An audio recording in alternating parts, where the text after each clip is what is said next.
सास बहू की अलग रसोई। पूजा अपनी बहू हेमा के साथ रहती है।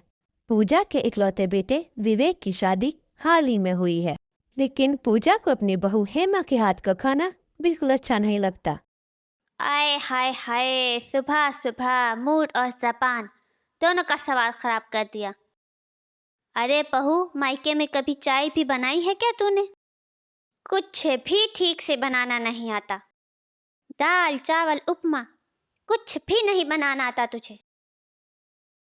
लेकिन मम्मी जी, मुझे तो खाने में सिर्फ और सिर्फ फास्ट फूड बनाना आता है। ये उपमा दाल चावल not my type. Burger pizza chow mein noodles कुछ खाना हो तो बताएं, अब भी बनाती हूँ। वो भी फुल ऑन पौष्टिक, बाहर के जैसा अनहेल्दी नहीं।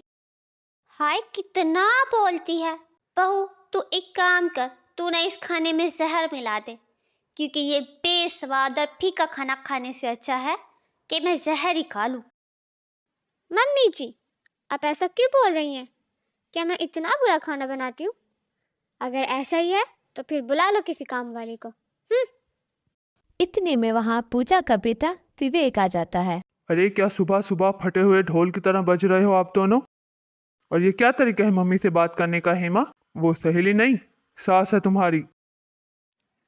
तुम्हारी तरह अकल की अंधी नहीं हूँ मैं। पता है मुझे कौन रिश्ते में यहाँ मेरा क्या लगता है। अरे बस बेटा, बहुत हुआ। अब तो मैंने फैसला कर लिया है, मैं अपनी अलग रसोई बनाऊंगी। अरे इस करम जली की वजह से मैं क्यों अपने पैसे बर्बाद करूँ किसी काम वाली के पीछे। मैं अपनी अलग रसोई बनाऊंगी, और ये अपनी अलग। मम्मी, एक ही तो घर है हमारा, उसमें भी हम सिर्फ 3 लोग रहते हैं, उसमें भी 2 अलग रसोई। रहने दो विवेक, ये ठीक ही कह रही हैं। कम से कम इस तरह मैं अपनी मर्जी का फास्ट फूड कॉन्टिनेंटल फूड हर किस्म का खाना तो खा पाऊंगी। और वैसे भी तुम्हारी माँ को मेरे हाथ का और मुझे तुम्हारी माँ के हाथ का खाना पसंद ही नहीं था। विवेक अपना सर पकड़ लेता है। अब दोनों सास बहू अपनी अलग अलग रसोई बनाती हैं। अलग गैस, अलग बर्तन, अलग राशन, सब कुछ अलग अलग बनता है। इस रसोई के अलग होने से मेरी जेब कितनी खाली हो रही है, इस बात की तो किसी को कोई फिक्र ही नहीं है। इन्हें तो बस अपनी रसोई का बंटवारा करना है। बेरहम बीवी, बेरहम माँ। हे ऊपर वाले, इन दोनों में से किसी एक को तो समझदार बना देता। अब दोनों सास बहू अपना अलग अलग खाना बनाने लगती हैं। पूजा फुल देसी खाना बनाती है और हेमा एकदम मॉडर्न खाना बनाती है। एक दिन वो तीनों डाइनिंग टेबल पर बैठकर खाना खा रहे होते हैं कि तभी विवेक, ये देखो, आज मैंने वेजिटेबल सूप और कॉन्टिनेंटल फूड बनाया है। चलो खाना शुरू करो। अरे विवेक बेटा, इस निगोड़ी के हाथ का खाना देखकर ही तेरा दिल खराब हो रहा होगा, है ना? तो रुक, तुझे तेरे मनपसंद छोले भटूरे खिलाती हूँ।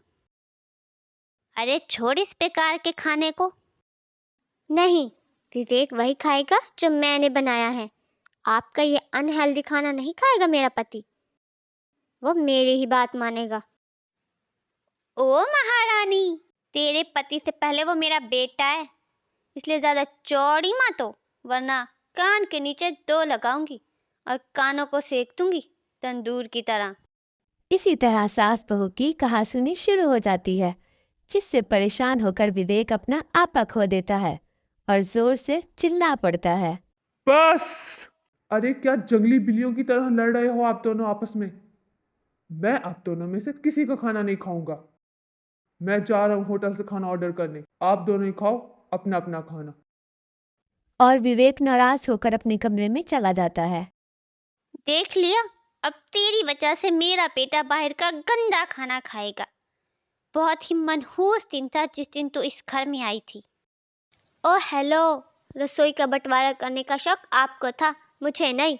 भूल गई क्या आप? उफ, मैं भी ये बात कैसे भूल गई। अब आपकी उम्र हो गई है, और इस उम्र में तो याददाश्त कमज़ोर हो ही जाती है। तू मुझे मेरी उम्र का ताना दे रही है? अपनी शक्ल देख आईने में जाके, आज भी तुझसे ज़्यादा हसीन लगती हूँ। पूजा और हेमा का ये झगड़ा मानो रोज का हो गया था। दोनों अपना अलग अलग खाना बनाती और अलग रसोई होने के बावजूद भी झगड़ा करती। लेकिन एक अजीब सी बात थी। पूजा हर रात 2 बजे हिमा के किचन में जाती। आज इस पकलोल ने वो बढ़िया सा पनीर पिज्ज़ा बनाया था। खुशबू तो बहुत बढ़िया आ रही थी, लेकिन रखा कहाँ है? पूजा फ्रिज खोलती है, उसमें से हिमा का बनाया हुआ पनीर पिज्जा निकालकर उसे ओवन में गर्म करती है और फिर वही फर्श पर बैठकर खाने लगती है। वाह वाह वाह, क्या स्वाद है इस पिज्ज़ा का। ये हिमा की बच्ची अजीबोगरीब किस्म के पकवान बनाती है, लेकिन इनका स्वाद एकदम मस्त होता है। दूसरी तरफ हेमा भी अपनी सास पूजा के किचन में उसके हाथ का बनाया हुआ खाना गर्म करके खाती है। वैसे तो मैं इस अनहेल्दी और ऑयली खाने के खिलाफ हूँ, लेकिन ये खाना है वो इतना मज़े का कि अपने आप पर कंट्रोल ही नहीं रहता। वाह वाह मम्मी, क्या खाना बनाया है। इसी तरह दोनों सास बहू रात को चुपके से एक दूसरे का खाना खाती और किसी को भी इस बात का पता नहीं चलने देती। और फिर सुबह जब वो रसोई में रात का बचा हुआ खाना देखती तो हैरान रह जाती। अरे ये क्या, कल रात को मैंने इतना सारा खाना बचा कर रखा था, लेकिन ये ख़त्म कैसे हो गया? ये रोज़ रोज़ खाना कहाँ चला जाता है? अरे ये क्या, मेरा पिज़्ज़ा किसने खाया? कहीं मम्मी जी ने तो नहीं खाया? मम्मी जी, आपने मेरा पिज़्ज़ा खाया? अरे ओ पागल औरत, ये सवाल तो मुझे तुमसे करना चाहिए कि मेरा खाना ख़त्म कैसे हुआ। और ये आज की बात नहीं है, रोज़ ऐसे ही होता है। मुझे नहीं पता, और वैसे भी मुझे आपका वो अनहेल्दी खाना खाने का कोई शौक़ नहीं है। हाँ हाँ, मेरे भी इतने बुरे दिन नहीं आए कि तेरे हाथों का बना हुआ वो अजीबोगरीब किस्म का खाना खाऊं। लगता है विवेक को रात को भूख लगी होगी, तभी उसने मेरी रसोई में आकर खाना खा लिया होगा।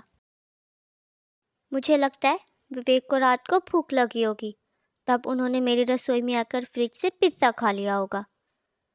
लेकिन इस तरह चोरी छिपे खाने की क्या ज़रूरत थी? मांग नहीं सकते थे?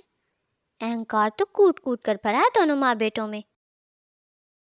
उन दोनों को लगता है कि उनका खाना विवेक ने खाया होगा, जबकि विवेक बेचारा तो होटल से खाना मंगवा मंगवा कर खाता है।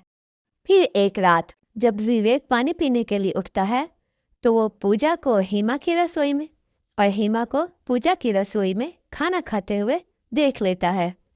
वाह, बहुत खूब। आमने सामने तो एक दूसरे के खाने की खूब जमकर बुराइयां करती हो, और रात गए पीठ पीछे एक दूसरे का ही खाना खाती हो आप दोनों।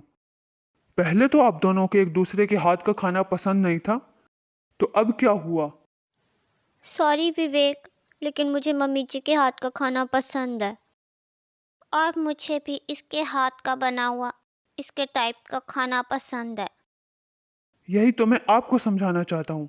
खाना देसी हो या मॉडर्न, दोनों ही अच्छे होते हैं। हेमा, आज से हम दोनों एक ही रसोई में एक साथ खाना बनाएंगे। जी मम्मी जी।